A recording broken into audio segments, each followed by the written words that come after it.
Hola gente, hoy les traigo el resumen de Madres Paralelas, escrita y dirigida por el gran Pedro Almodóvar. Estrenada el 1 de septiembre de 2021 en el Festival Internacional de Cine de Venecia, la película recibió una ovación de pie de 9 minutos y se le otorgó la Copa Volpi a Mejor Actriz a Penélope Cruz, quien recibió su cuarta nominación al Oscar.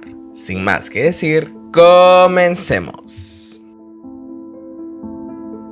En 2016, en Madrid, la fotógrafa Yanis Martínez realiza una sesión a un reconocido arqueólogo forense, Arturo. Ella le pide ayuda con un proyecto personal. Su bisabuelo y otros hombres fueron asesinados la primera semana de la Guerra Civil y enterrados en una fosa común. Uno de ellos se hizo el muerto y al regreso informó sobre el lugar de la fosa. Le aconseja presentar el proyecto y promete ayudarla.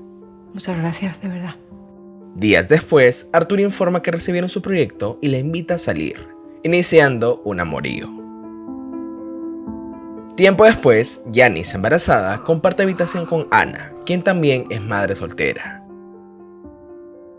Luego, la madre de Ana, Teresa, aparece y le dice que su padre le desea suerte. La mejor amiga de Yanis, Elena, editora de una revista, la visita. Voy a empujar. Venga, vamos. Ambas dan a luz a sus bebés al mismo tiempo. Más tarde, Ana visita a Yanis, cuya bebé tiene dificultad al respirar, y la de Ana tiene bajo el azúcar. Intercambian números y Teresa llega de su audición alardeando de lo bien que interpretó a la principal en una obra. Regresan a casa con las niñas. Yanis vive con su criada y una au pair desobediente, llamada Débora. Mientras, Ana se queda sola pues su madre obtuvo el protagónico. El director anuncia que el teatro en el que iban a debutar no está disponible, por lo que se presentarán en provincias. Teresa le dice a Ana que se ausentará unos meses y le pide a su padre que se la lleve a Granada, pues teme dejarla sola con el bebé. Una noche, Arturo llama a Yanis para visitarla y conocer a su hija, Cecilia. En el pasado, en su aniversario, ella revela que está embarazada. Arturo dice que le gusta la idea de tener un bebé con ella, pero no es el momento indicado, pues su esposa está en medio de la quimioterapia. Ella dice que seguirá la tradición familiar, ser madre soltera, y termina con él. Es mejor dejarlo ahora. En el presente, Arturo ve a la bebé y nota que es morena. Pues es muy morena, como tú. Es muy morena. Yanis asegura que tiene las facciones de su padre, a quien su abuela describió como un venezolano buen mozo. Luego, él se retira algo incómodo y le dice que vaya a verlo a su hotel. Al día siguiente, lo visita y pregunta qué sucedió el día anterior. Él cuenta que estuvo ilusionado por verlas, pero tras conocerla, cree no ser el papá. Indignada, Yanis insiste en que solo intimó con él y él sugiere hacerse una prueba de paternidad, pero ella se niega. Yo no tengo dudas. Pero yo sí. Muy bien. En ese momento, Ana se contacta con ella y se ponen al tanto de sus vidas. Yanis propone llevar a Cecilia a conocer a la pequeña Anita. En casa, ordena una prueba de maternidad y luego llama a Elena para pedirle trabajo. Elena las visita y tras ducharla nota que Cecilia cada día se ve más étnica, preguntando si podría parecerse a otro hombre, pues no tiene sus facciones. Una tarde, mientras la fotografía, recibe un paquete con la prueba. Ella desliza tanto dentro de su boca como dentro de la bebé los hisopos y los envía para sus análisis. Ya, mi amor, ya está. Yanis recibe los resultados que arrojan un 100% de certeza que ella no es la madre de Cecilia. Intenta llamar a Arturo pero no contesta y luego trata de contactar a Ana, pero le responde su criada, quien dice que Anita está bien. Decide guardar el secreto y cambia de celular. Una noche, despide a Débora por usar sus audífonos y no poner a Cecilia de costado. Tiempo después, Yanis va a un café cerca de su casa, siendo atendida por Ana, a quien no reconoce. Revela que mientras la buscaba, acabó allí y que su madre no sabe que se ha fugado. Antes de irse, Yanis la invita a casa. Por la noche, Yanis se entera del fallecimiento de Anita. Ana le muestra fotos de la bebé y explica que padeció de muerte súbita pues su cerebro se olvidó de respirar. Yanis le presenta a Cecilia, a quien carga. Cuando Ana se tiene que ir, Yanis pide que le envíe las fotos de Anita dándole su nuevo número. A solas, corre a ver a Cecilia y chequea las fotos. Una noche que está de visita, Janice le enseña a hacer una torta de patata.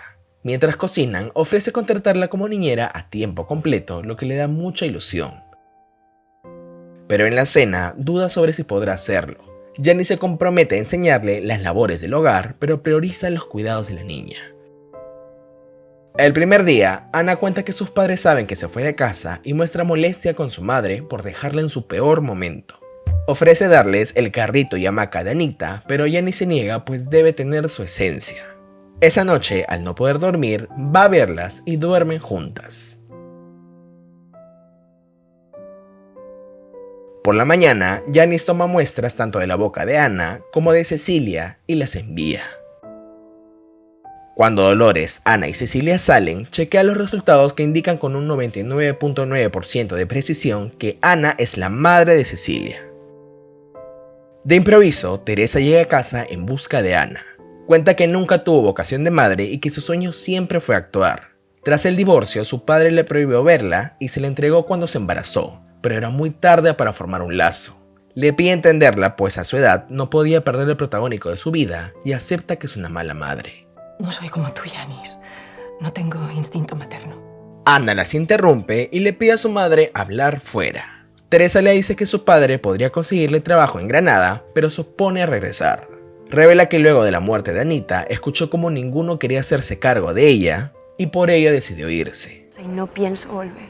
Esa noche, Ana pregunta por el cuadro de la hippie, quien resulta ser la madre de Janice, quien la llamó así por Janis Joplin, e igual que ella, murió de una sobredosis a los 27 años, por lo que fue criada por su abuela. La invita a su pueblo y brindan por ambas. Ana la besa y Janice le sigue el beso. Ambas comienzan una relación.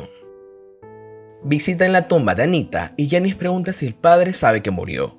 Ana confiesa que se acostó con un chico que le gustaba, pero sus dos amigos lo filmaron y la chantajearon para que se acueste con ellos.